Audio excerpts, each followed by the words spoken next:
അബൂ ഹനീഫത്തുൽ കൂഫി റഹിമഹുല്ല എന്നോട് ഒരിക്കൽ പറഞ്ഞു, ഹജ്ജിൻ്റെ കർമ്മങ്ങളിൽ 5 വിഷയങ്ങളിൽ എനിക്ക് പിഴവ് പറ്റിയിട്ടുണ്ടായിരുന്നു. ആ 5 വിഷയങ്ങളും എനിക്ക് പഠിപ്പിച്ചു തന്നത് ഒരു മുടിവെട്ടുന്ന ബാർബറായിരുന്നു എന്ന് മഹാനവറുകൾ പറയുന്നുണ്ട്.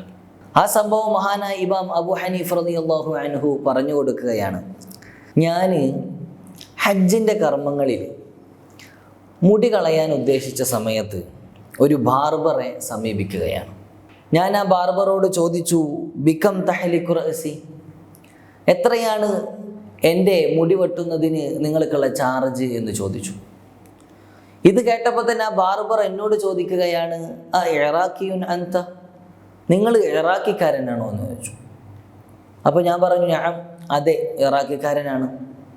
അപ്പോൾ ആ ബാർബർ പറയുകയാണ്, ഹജ്ജിൻ്റെ കർമ്മങ്ങളിൽ വിലപേശലില്ലല്ലോ